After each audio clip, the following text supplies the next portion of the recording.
The room went absolutely silent.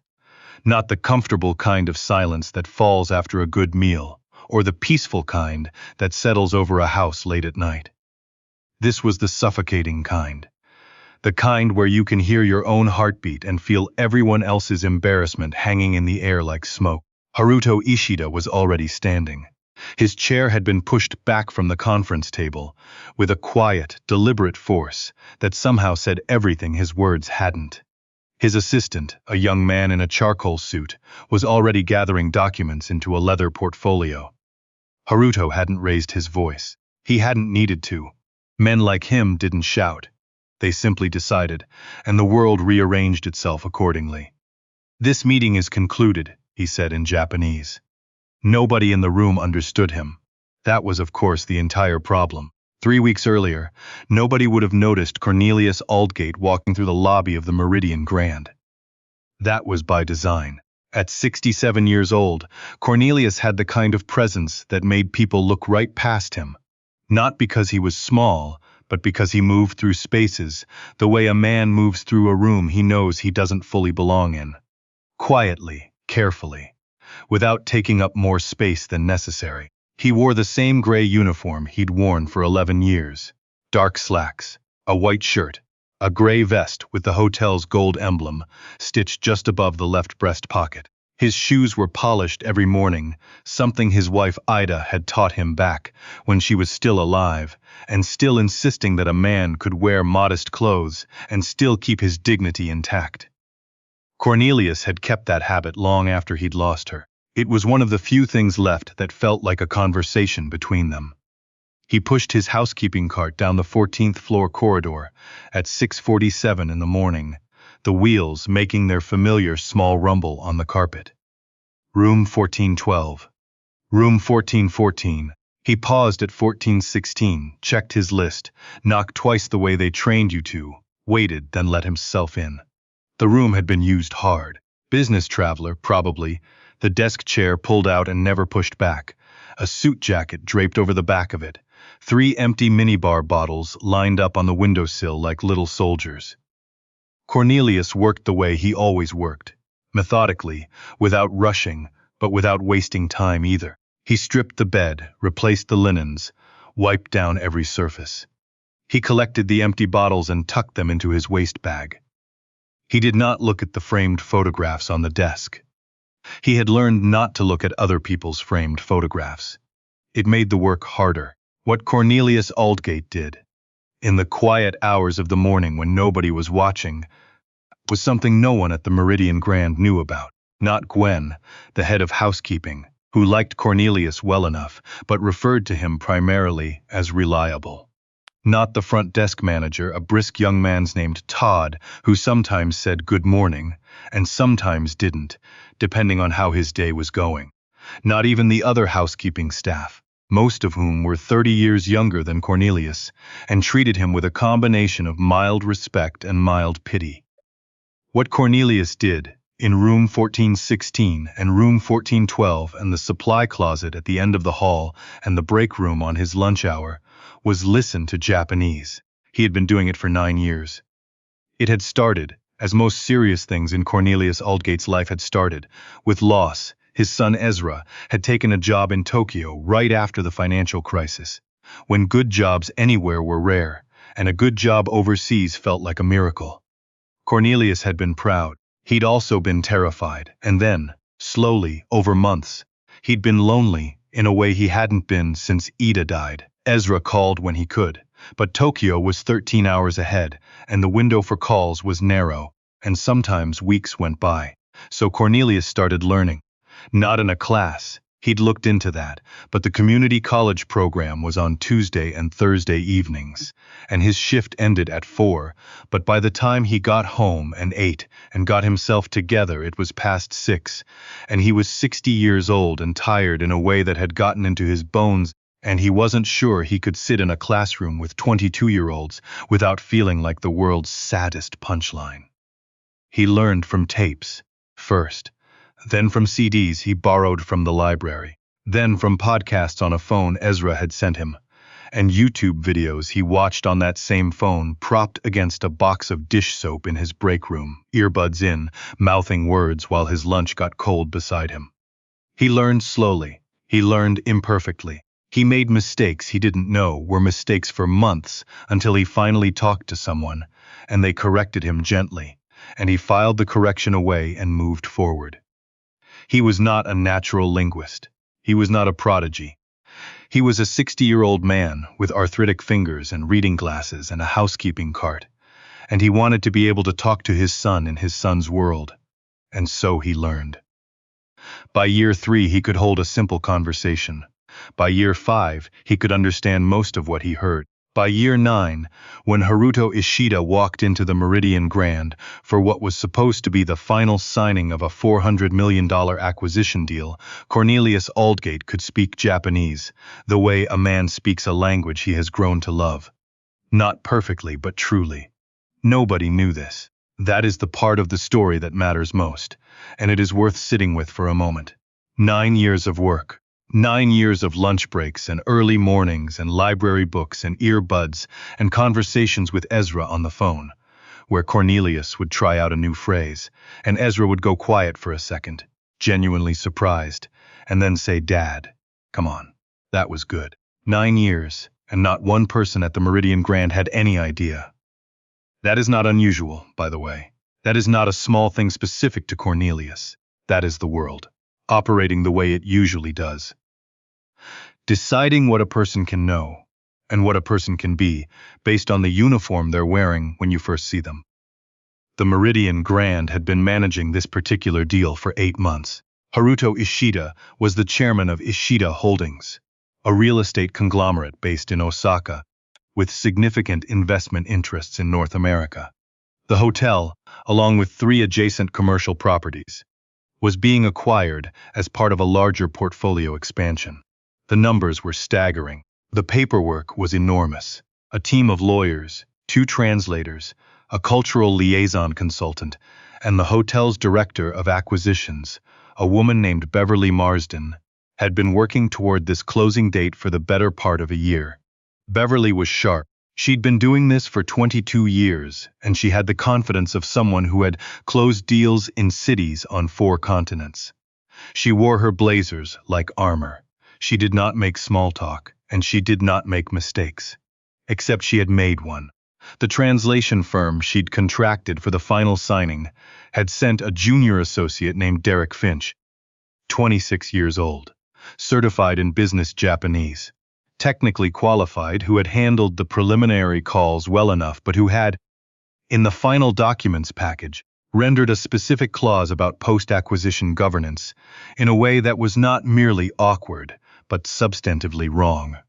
The clause concerned decision-making authority in the first 3 years after transfer. In the English version, it was standard.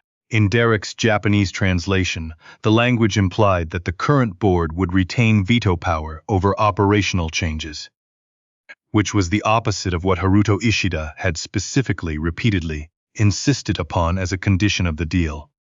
Haruto had read the documents the night before. He had read them carefully, because men who build $400 million portfolios read documents carefully. He had read the clause in question 3 times. Then he had called his own lawyer in Osaka, who confirmed what he already suspected. He had come to the closing meeting anyway, not because he intended to sign, but because he was a particular kind of man who believed in facing things directly rather than sending an email. He sat through Beverly's presentation. He watched Derek shuffle through his folder. He watched the notary arrange her materials. And then, at the moment when the signature pages were produced, Haruto Ishida looked at the clause one final time and made his decision. "This meeting is concluded." He stood. His assistant began gathering documents. Beverly said, "Mr. Ishida," and then looked at Derek. And Derek's face went the color of old chalk. "Mr. Ishida, if there's a concern with the documents," Derek said. In Japanese, that was technically correct, and emotionally completely wrong, the Japanese of a textbook rather than a person. Haruto didn't respond. He buttoned his jacket. He said something in Japanese, quietly, almost to himself, and began walking toward the door. The conference room was on the 14th floor. Cornelius Aldgate was in the hallway. He had not been summoned.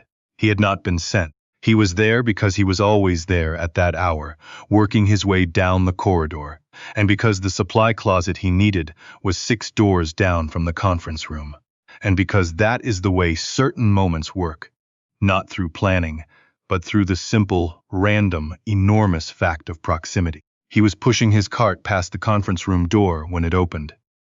Haruto Ishida walked out first, followed by his assistant. Then Derek Finch, looking like a man who had just watched something valuable fall off a shelf. Then Beverly, her composure intact but her eyes moving fast, calculating. Cornelius pressed himself and his cart slightly to the side of the corridor, the way you do when foot traffic is coming through. He looked down at his cart. That is what you do when you wear that uniform. You make yourself smaller. You look down. He heard Haruto say something to his assistant in Japanese. He heard it clearly. Haruto said, "The clause is unacceptable. This was not an oversight. Either they tried to deceive us, or they do not understand what they signed. Either way, I'm not continuing." Cornelius looked up. He looked at Beverly, who was speaking fast now. "Mr. Ishida, I assure you, if there's been an error in the documentation, we can absolutely address it.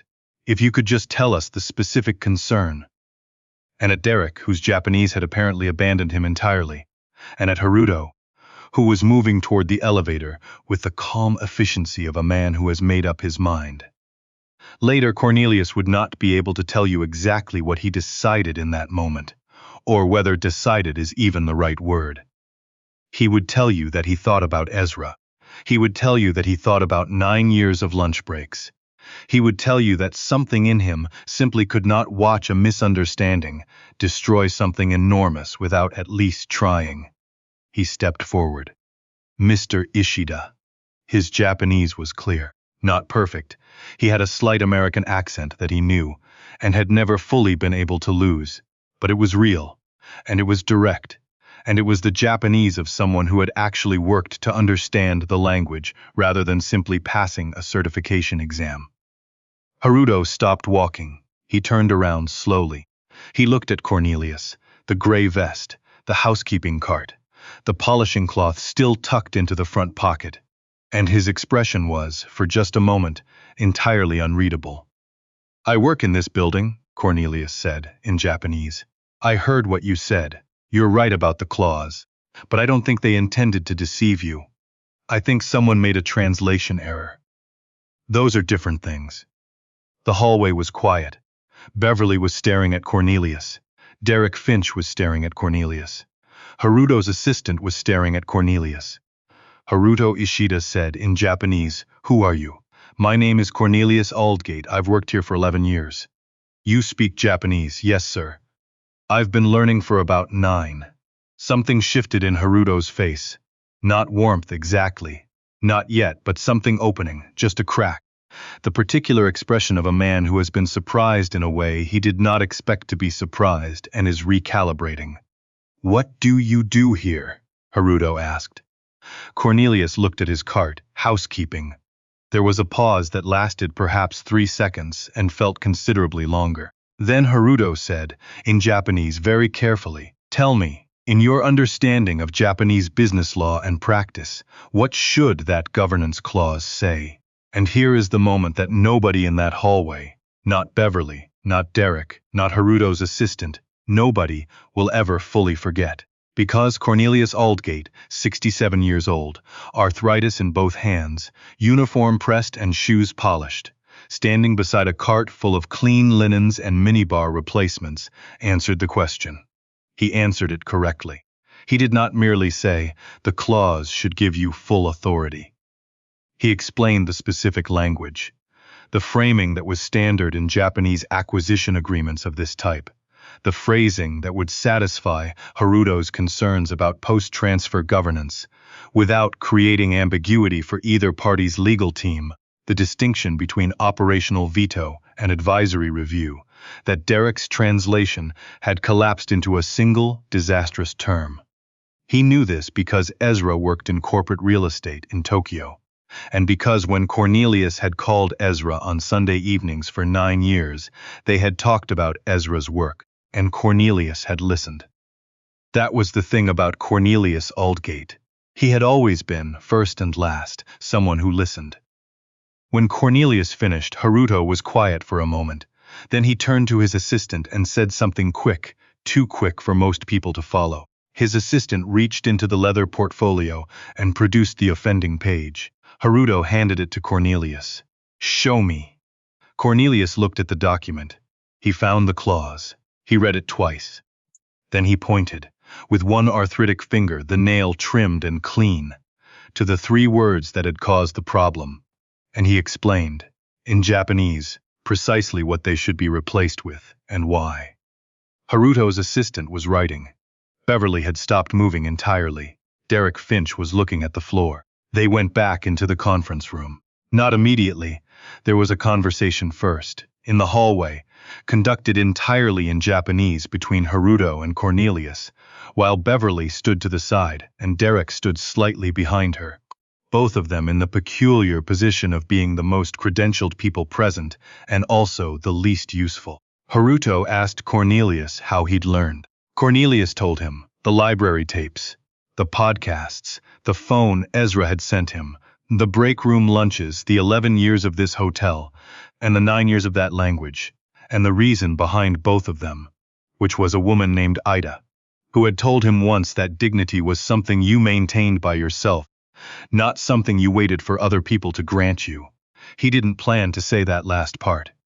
It came out because Haruto had asked a real question and Cornelius had given a real answer.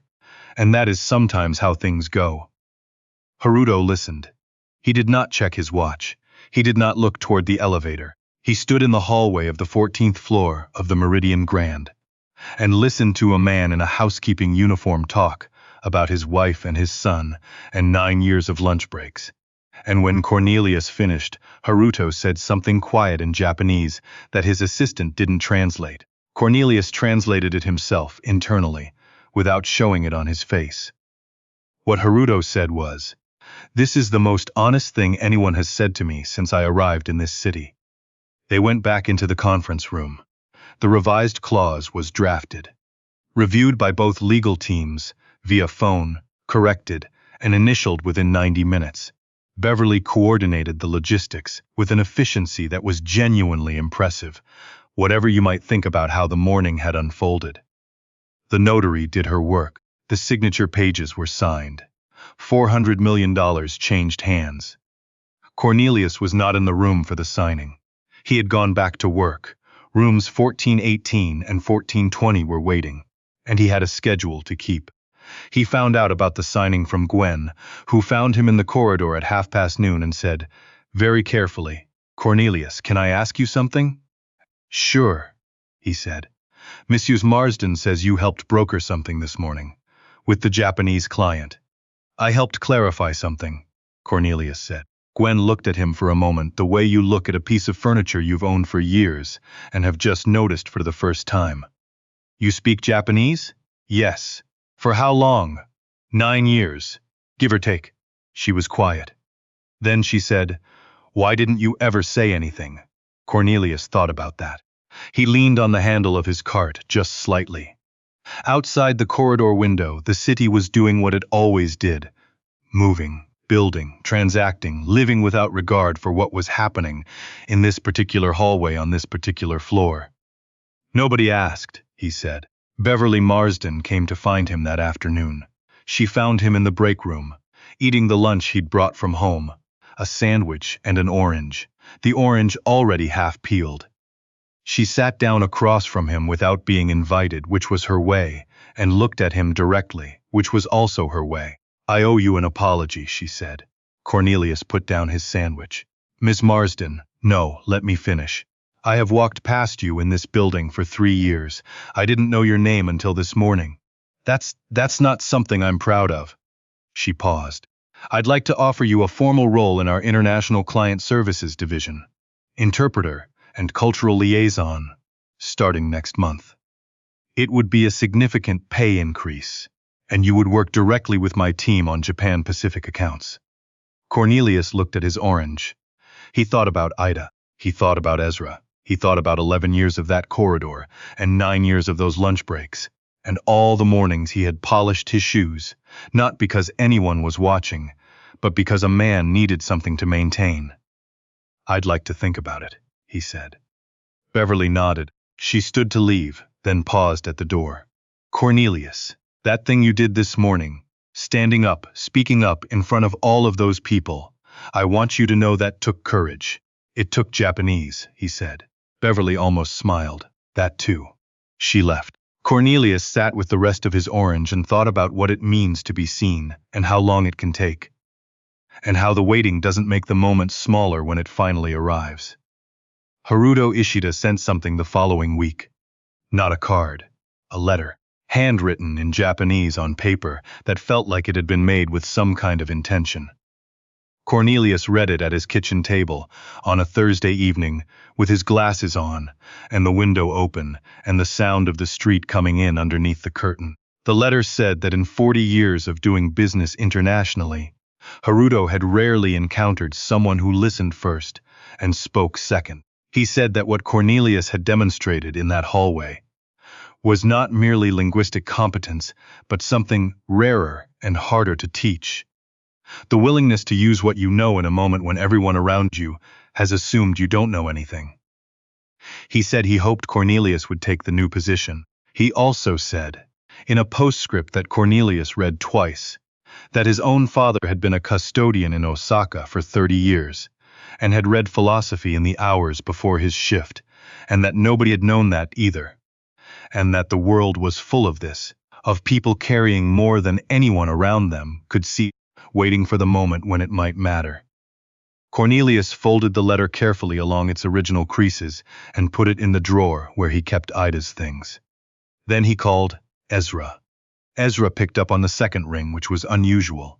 Tokyo was 13 hours ahead, and it was late there, past 11. "Dad, everything okay?" "Everything's fine," Cornelius said. "I have something to tell you." He told him all of it.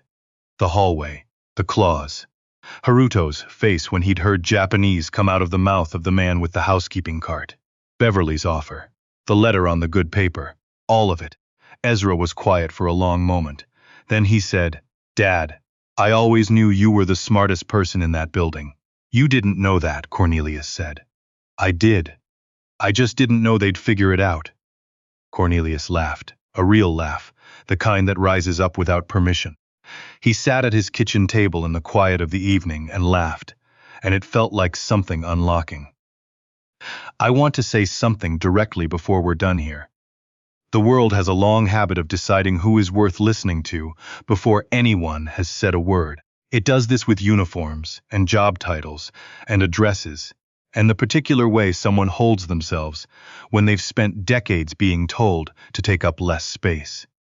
It does this constantly, automatically, and mostly without malice, which is almost the worst part, because there's nothing to argue against. There's no villain. There's just a room full of people who looked at a man in a gray vest and saw only the vest. What I keep thinking about when I think about Cornelius Aldgate is the 9 years, not the moment in the hallway, not the letter from Haruto, or Beverly's offer, or Ezra's voice on the phone. The 9 years. The lunch breaks, and the library tapes, and the phone propped against the dish soap, and the cold sandwich, and the mistakes he made that he didn't know were mistakes, and the corrections he filed away and kept going from. Nobody gave him those years. Nobody saw those years. Nobody validated those years as they were happening. He did them alone, for reasons that were entirely his own, and they were no less real for being invisible, and they were no less valuable for being unrecognized. How many people do you know who are carrying something like that? How many people have you passed in a corridor, or a lobby, or a waiting room, and assumed you already knew the full sum of what they were? I think about that more than I probably should. I think Cornelius Aldgate would tell you that the point was never the recognition. He would tell you, politely, because he is a polite man, that he didn't learn Japanese to save a deal or impress a billionaire or earn a promotion. He learned it because his son was far away, and a language was a kind of bridge, and he needed to feel like he was building towards something, even when the world around him wasn't asking him to build toward anything at all. But I also think that, when the moment came, when he stepped forward in that hallway and said Mr. Ishida in a voice that was clear and direct and real, some part of him knew that all those years hadn't been wasted. That's the thing about dignity. The kind Ida taught him. The kind you maintain yourself without waiting for permission. It doesn't disappear when nobody's looking. It's still there when they finally do.